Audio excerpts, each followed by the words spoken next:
CM Revanth Reddy ఆధ్వర్యంలో కాంగ్రెస్ ప్రభుత్వం అధికారంలోకి వచ్చాక రాష్ట్రంలో అనేక సంక్షేమ కార్యక్రమాలు ప్రజలకు అందుతున్నాయని కౌన్సిలర్ కాంగ్రెస్ నాయకులు సాకి బాలలక్ష్మి ఆనంద్ అన్నారు.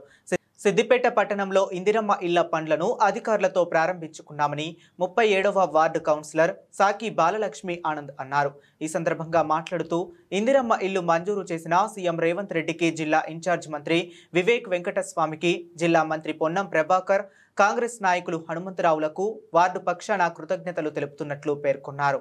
ఈరోజు మహిళలందరూ కూడా సంతోషం వ్యక్తం చేస్తూ ఉన్నారు. మా 37 వాళ్ళు రాష్ట్ర ముఖ్యమంత్రి వర్యులు రేవంత్ రెడ్డి గారికి, మరి అదేవిధంగా ఉమ్మడి మెదక్ జిల్లా ఇన్ఛార్జ్ వివేక్ వెంకటస్వామి గారికి, మరి అదేవిధంగా జిల్లా మంత్రివర్యులు పొన్నం ప్రభాకర్ గారికి, అదేవిధంగా మైనంపల్లి హనుమంతరావు గారికి, ముఖ్యంగా మా వార్డు పక్షాన మహిళల్లో కూడా ఎంతోమందికి అమ్మలకు అక్కలు ఎంతో ఆనందం వ్యక్తం చేస్తూ వాళ్ళ కళ్ళల్లో చూస్తుంటే వాళ్ళు సంతోషం వ్యక్తం చేస్తూ ఉన్నారు.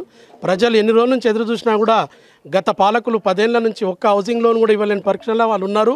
మరి ఈరోజు కాంగ్రెస్ పార్టీ ఏదైతే మాట ఇవ్వడం జరిగిందో, రేవంత్ రెడ్డి గారు పేదోళ్ళు బతకాలి, పేదోడు బతకాలని చెప్పి ఆలోచన విధానంగా ఈరోజు కాంగ్రెస్ ప్రభుత్వం ప్రజాపాలనని ముందుకు వచ్చి ప్రజలు కూడా అధికారులు కూడా ఇంటికి వచ్చి వాళ్ళకి ముగ్గులు పోసి వాళ్ళు ఎంతో సంతోషం వ్యక్తం చేస్తాను. ప్రజాపాలన అంటే ఇది.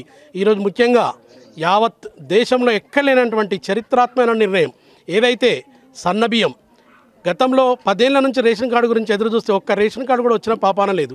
ఈరోజు ఎవరు అప్లికేషన్ పెట్టుకున్నా, ఎవరు పేదల అర్హులు ఉన్నారు, ఎవరు అప్లికేషన్ పెట్టుకున్నా వాళ్ళు రేషన్ కార్డు ఇవ్వడం జరిగింది. మరి సన్నబియ్యం ఇలా ప్రైమ్ మినిస్టర్ మోదీ చెప్తా ఉన్నాడు, కానీ అక్కడ చేస్తున్నటువంటి వాళ్ళ రాష్ట్రంలో ఎక్కడైనా చూసినట్టు బీజేపీ ప్రభుత్వంలో ఎవరు కూడా సన్నబియ్యం ఇవ్వట్లేదు. మా కాంగ్రెస్ ప్రభుత్వం మాట ఇచ్చి మేనిఫెస్టో లేకున్నా కూడా ఈరోజు రేవంత్ రెడ్డి గారు మా ముఖ్యమంత్రి ఇలా ప్రజలు బాగుండాలి, మా అమ్మలు బాగుండాలి, ఇందిరమ్మ రాజ్యం రావాలని చెప్పేసి అప్పుడు కూడా ఇందిరమ్మనే అప్పుడు జాగలు ఇవ్వడం జరిగింది. మళ్ళీ అదేవిధంగా కాంగ్రెస్ ప్రభుత్వం ముందుండి ఇందిరమ్మ పేరు మీద ఇందిరమ్మ ఇల్లు ఇవ్వడం చాలా సంతోషం వ్యక్తం చేస్తూ మా వార్డు ప్రజల పక్షాన ఈరోజు కృతజ్ఞతలు తెలియజేస్తున్నాను. రుణమాఫీ కూడా ఏదైతే రైతు భరోసా చెప్పడం జరిగిందో రైతులకు కూడా రుణమాఫీ చేయడం జరిగింది. ఏ ప్రభుత్వం కూడా చేయనటువంటి సంక్షేమ కార్యక్రమాలు చేస్తూ ఉన్నది. ఇలా ముందస్తు కూడా మేము స్థానిక సంస్థల్లో ముందుంటామని చెప్పేసి జై కాంగ్రెస్, జై రేవంత్ అన్న. మేము గత 10 సంవత్సరాల నుంచి ఇల్లు లేక ఎన్నో బాధలు పడ్డాము. ఇప్పుడు మాకు రేవంత్ రెడ్డి గారు మాకు ఇల్లు కట్టుకునే అవకాశం ఇచ్చినందుకు మాకు చాలా సంతోషంగా ఉంది. ఈరోజు ముగ్గు పోసుకోవడం జరిగింది.